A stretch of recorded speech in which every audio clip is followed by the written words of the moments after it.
I'm stunned like everybody else, but at the same time, it's all about reactions, and your mind instantly goes to that, and all the training that we did over the time I was there, and then all the relationships you have with your teammates, just the natural responses and it actually becomes natural when you train that much for it.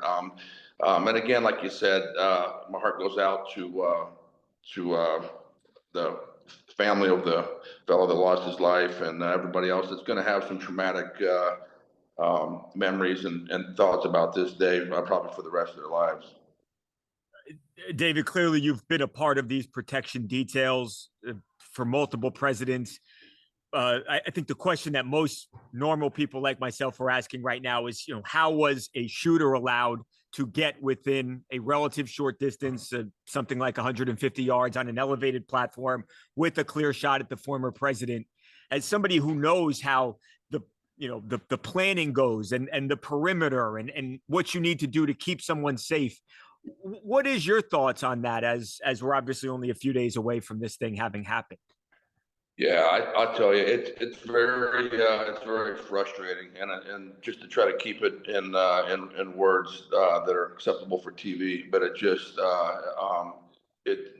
really pisses you off that this happened, and that this there's situations that some things come up, and sometimes everybody says things happen, but this is something that just can't happen. This is unexcusable, and it's something that everybody needs to take a real hard dive at and look into this. And if people need to speak up, people need to say what they what they see, and there's a time and a place to watch your tone, and then there's also a place, for example, on the day of the event, if you see something, bark it out, make a scene, do what you got to do, and at the minimum, and again, we don't know all the facts. Yeah, we don't know all the play-by-play stuff, but just from it's just very frustrating, to see this, and I know that there's a lot of great people in that organization, and I just hope they can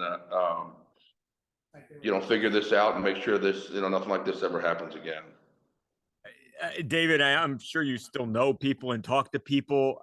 There's been a suggestion that perhaps the agency as a whole has maybe lost sight of what the mission is and have worried about other things, about what's the percentage of females you have a part of the agency. I mean, from the people that you talk to, assuming you do still know people within the Secret Service, I mean, is that something that they feel? Has there been a lack of focus on the objective here, keeping? Well, it's a great question, and what I'll just say is that just like in sports teams, not every agent and not every player is the same. Not everybody's got the same talents, the same doesn't think as quickly, doesn't react as quickly, is not maybe physical shape to handle things, and that's something I'm not pointing a finger at anybody, but I'm just saying that's just a fact of life, and that's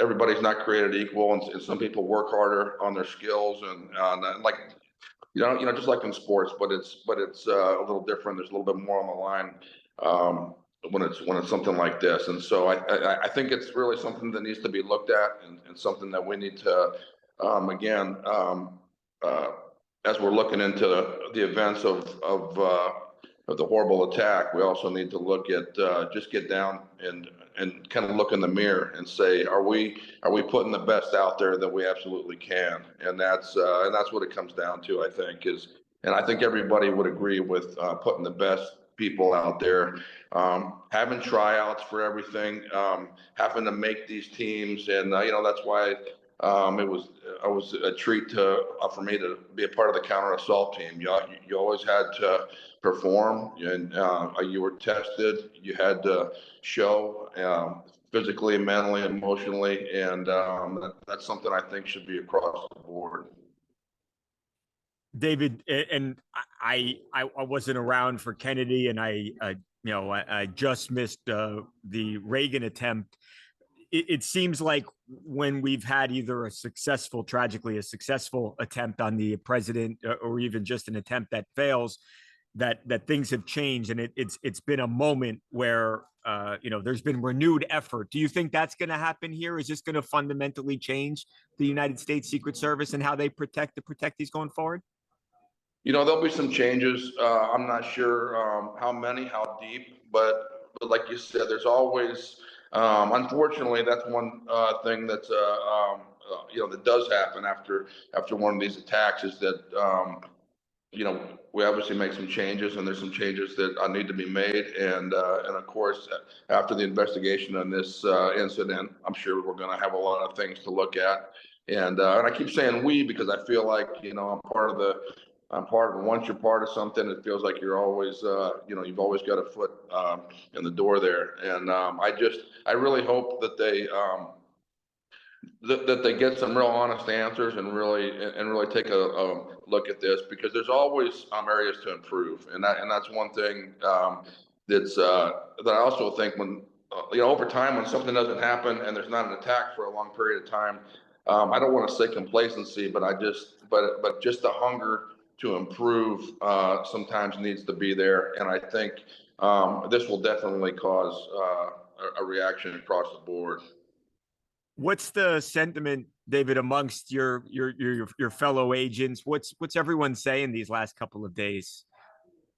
Well, there's just a frustration that this even happened. Kind of what you said, Mike, at the very start when we started this conversation. You mentioned that, and it was just, how did this happen? How did somebody get that close? And it's almost unheard of when you've done these advances that we do, and you prepare, and you talk with your counterparts, and everybody's squared away and on the job.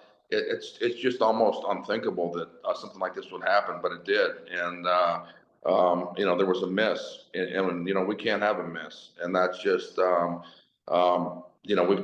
got to bat 1,000, and that's just the way it is. You got to get it done every time, and if you don't, and I'll be honest, man, God was looking down, and an inch either way would have been a lot different story. Is there when you set a perimeter, David, is there I don't know, a standard amount, for lack of a better term, where you say, hey, maybe 300 yards out, we want to make sure we've got this area, really under lock, or does it just depend on the geography of wherever you happen to be? It is exactly, yeah, that's it. It's the geography. It's a case by case setup based on terrain, distances, conditions, all that kind of thing. And what we often do is we'll try to put things in the way for any line of sight things. Whether it's buses or plants or decorations that look like they're out there for something else, but really it's out there just to block line of sight. And to give you an exact answer on distances, we really don't have that in the book. It's just experience over time, and talking with your counter snipers and getting their perspective, and seeing what really needs to be done and what needs to be concealed. And again, it's a case by case. Last thing for me, David, and for everything that might have went wrong, it seems just still striking to me that when you hear gunfire, I think your intuition is to not run towards the person who is the target and who is being fired at, but that's exactly what those agents did there. And I mean, just talk about the bravery, if you could, to make that decision in that moment, to put your life on the line, obviously, and to jump on the former president. Well, that's right, and it's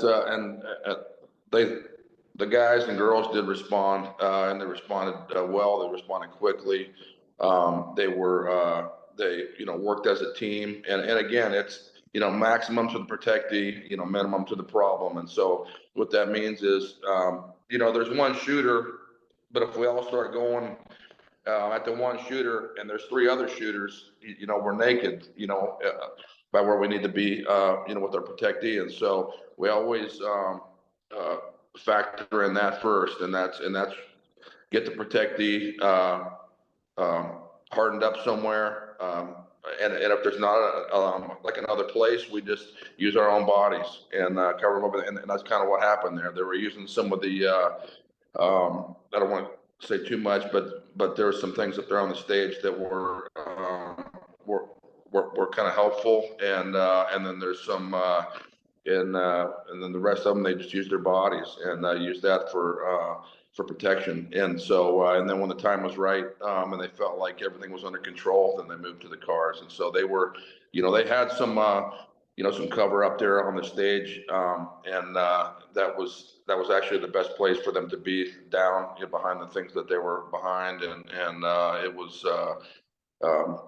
I got to say that they did, perform, exemplary. And I'm just, the cat guys came out, the counter snipers made their shots. Unfortunately, we just wish, wish this guy hadn't been out there and gotten those shots off. And, it's woulda, coulda, shoulda. Now it's time to get better. Now it's time to look in the mirror and see what we can do, and just be real honest with ourselves, and, put the best team out there, and let's go, and this can never happen again.